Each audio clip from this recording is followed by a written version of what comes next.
Hey there, welcome back. I hope you're having a great day. I just got off the phone with one of my former clients, and we just had an absolutely electric conversation. And I just want to share some of those nuggets with you. So, turns out the universe is a really interesting algorithm that has a way of creating serendipity. Yesterday at the gym, I had this epic breakthrough, and I literally stopped my workout right in the middle to write what was coming through. So I want to read to you what I wrote, and I want to just sprinkle in some actionable wisdom for you to actually implement. And this is going to hopefully shift how you see your business and how you really see the true purpose of your business. Let's go. Build a business that is the system for how you want to live life. Doing the things that you want to be paid to do because you love doing them. Because business is just a way to create an economic engine of incentives around the life that you really want to live. Even if, actually, especially if you didn't need money or economic incentives in the first place. So, what that means is when you think about the purpose, the true purpose of your business, most people, most entrepreneurs that I talk to, they see their business as a means to an end. Business is a way to pump in effort, pump in energy, and out comes money. And this money is then going to allow them to do the things they want to do, live in the way they want to live, and then spend that money, exchange that money to basically create the experiences that they want to create. There's something that's deeply flawed with this way of thinking. And for most people, for most entrepreneurs, this is an unconscious contract that they make. This trading of effort, and especially effort that is allocated to activities and ways of operating that don't turn them on. What I'm saying is that the true purpose of your business, and this is really something that you need to understand and design your business around, this is a principle, is a way to create an economic engine of incentives around the life that you actually want to live. So basically, if you can, and this is the Holy Grail, this is really what I work deeply with my clients to create. If you can find a way to get paid to do the things that you really want to do, that really turn you on, that are in your highest joy and excitement, then you've basically cracked the code. That's jackpot. And this is basically what I've created for myself. I love helping people. I love working with people. And the people I love to help and work with the most are entrepreneurs, because entrepreneurs are a special breed. Entrepreneurs have this deep drive, this deep desire to take responsibility, radical responsibility for them. They're not operating inside someone else's structure, someone else telling them what they should do, when they should show up, how many weeks off they get every year. They're willing to trade that safety, to trade that security, to basically radically self-actualize, to really find what they're made of, to really express their potential in the world. And the way entrepreneurs make money and make impact is by actually delivering value. So the business becomes a very clear mirror for how much value you're able to create for others. So if my business generates $1 million, it's because I've created $1 million of value, right? Because in this day and age of social media, and reputation travels fast. So it's really hard to game the system. Some people will always find a way, but I'm sure you're not one of them. It's a pretty clear reflection of how much value you're adding. Now, the business strategy, the habits, your role, the exact way you're actually setting up and organizing this business to deliver value, if you can find a way to make it the most efficient way to be rewarded for being you, who you already are, and doing what you love, the things that turn you on, and get so good at those specific skills that no one can outcompete you, you've basically cracked the code. This is the code that I've cracked. I love coaching. I love helping people. And I've figured out a way to be rewarded economically for doing what I love and actually get better at those specific skill sets.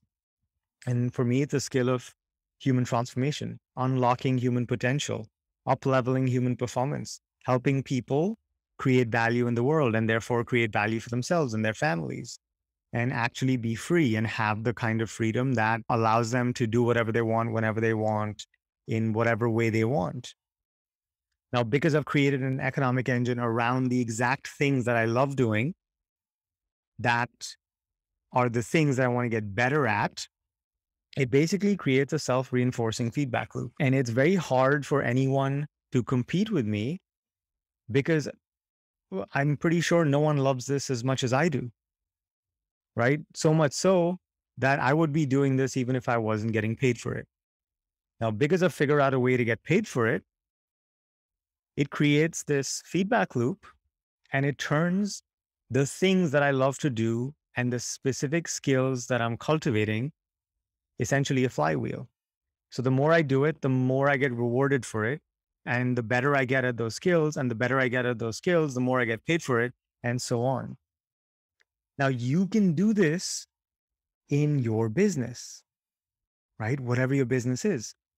And I bet that there are aspects of your business that don't turn you, that you're probably doing because you think you should do them. Aspects of your business that you got to really force yourself and discipline yourself and motivate yourself to do, right? Now, some of those things are often unavoidable, and we have to link taking those actions with the things we value. Maybe it's if I find the administrative bookkeeping type stuff annoying, but if I can link it to me being able to do the thing I love doing really closely, then it's more likely that I'm going to find the energy to do the administrative stuff that I find annoying. And here's another thing. It's best if the selection of what you do predominantly arises from deep natural interest, curiosity, and joy. This is essential to make it sustainable over the long run without a drop in motivation. Most people, they can't sustain what they do for years, decades, lifetimes. And the best things that you can pick to build a business around, to build a life around, are things that you would be happy to do for the rest of your life, or at least a few decades, because most of the returns, especially the asymmetric returns in business, come over the long term, right? It's the compounding over the long term that generates 18, 90, 95% of the returns. So when the activities, the core engine drivers are not coming from deep natural interest, curiosity, and joy, if it's not a source of play for you, you're not going to be able to sustain it. And you're going to lose motivation. You're going to have to expend a lot of energy because you literally have to force yourself to do shit. And that's going to deplete your life force, and it's going to be not very efficient. And in life and in business, the goal is to be as efficient as you possibly can. And this is actually also the place of true self-love, because if you really love yourself, you would complete the task in the minimum amount of time and with the minimum amount of energy it takes, rather than dragging it out and stressing yourself out with overwhelm, procrastination, all of the sabotage patterns over days and weeks, because that's not self-loving. That's actually self-hating in a way. So efficiency is love. So if you truly love yourself, if you really give a shit about yourself and about your life, then you would be super efficient. By the way, this is something that I'm still working on, full transparency, right? I think all of us are in a process around this, and entrepreneurship has a way of bringing up all of our stuff, right? So the goal is to be able to put all of your life energy, your life force, into one thing over a very long period of time, because that's what's going to generate the greatest return. And following your genuine intellectual curiosity will make you way more money than anything else, especially when that anything else is something you're forcing yourself to do because you think you should do it, you ought to do it, you're doing it because you're hoping it'll make you money. Because when we're pulled towards something, it doesn't feel like work. If I'm so in love with this thing that I would do it even if I wasn't getting paid, it's not going to feel like work. It'll be play. And it's very hard for someone to compete with you when the thing you do is play for you. Because Einstein said play is the highest form of intelligence, right? When we're in a state of play, the brain learns 40x more and faster, more efficiently than when we're not in a state of play. The core message is that you want to follow your highest excitement and joy. You want to be turned on. And if currently your business doesn't turn you on, your life doesn't turn you on, your partner doesn't turn you on, you pick any aspect. If there are things in your life, and it's, by the way, all your responsibility, it's also your fault, no shame in that. But if there are aspects of your life, aspects of your business that don't turn you on, I beg of you, you need to look into that, right? You need to really evaluate, really consider why you keep making those choices. Because here's the thing I realized. You're going to be successful if you're committed enough. So you might as well do what turns you on and lights you up, because life's too short to do what doesn't. And I see far too many entrepreneurs who think that they need to suffer through this drudgery in their fucking business because that's the price they need to pay. And I'm taking a real stand against that. I don't think that's true. I don't think you need to slog through and feel so dull and always feel behind and be beating yourself up and making this unconscious contract to be unhappy till you get to a certain revenue level, till you bring in a certain amount of money, till your company is a certain size or has made a certain amount of impact.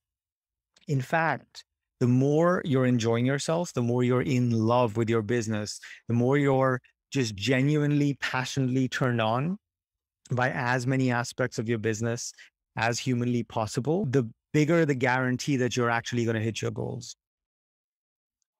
And this is not something that you have to, this is not something that is so obvious, right? This is going to require a little bit of soul searching. This is why thinking deeply about the choices you make, creating self-awareness, really understanding the motivation behind why you do what you do is so essential. And I just wanted to share this because this is the kind of shit that I think about. And I really think that for us to not just have a successful business, but have a successful life, a life that we don't look back at when we're old and on our deathbeds with regret, it's going to require us to ask these hard questions. It's going to require us to introspect in this way. Homework for you. Really evaluate your life, really evaluate your business, and really ask yourself why you do what you do, why you're making those choices. If you're basically putting yourself through the slog and feeling behind and feeling shitty about where you are, and you're not turned on by the things that you're doing in your business, and you're doing it because you think it'll make you money or more money, then I invite you to reconsider that. And I invite you to actually do the hard work of thinking about how you can redesign the business in a way that it feels like you're just getting paid to live your best life. And I promise you're worth it. Self-worth stuff comes up a lot with some of the entrepreneurs I work with, where part of them is like, is this legal? Am I allowed to have this much fun? And there's a part of them that's like waiting to basically find themselves in trouble because they're having too much fun. And that's something I think we all experience because the way we were raised, the way we were disciplined, at least I'll speak for myself, the way I was raised and disciplined, I was told that all the good things in life come from hard work and sacrifice and suffering. And that's a contract that we have to break as entrepreneurs, because that's the only way we're going to step into the reality that we want to really live in. So hope this was useful. Just drop a comment and share what comes up for you as you hear this conversation. Hit like, subscribe, all those things. And if there's someone in your life who you think would benefit from this conversation, just share with them. And I will see you soon. Take care.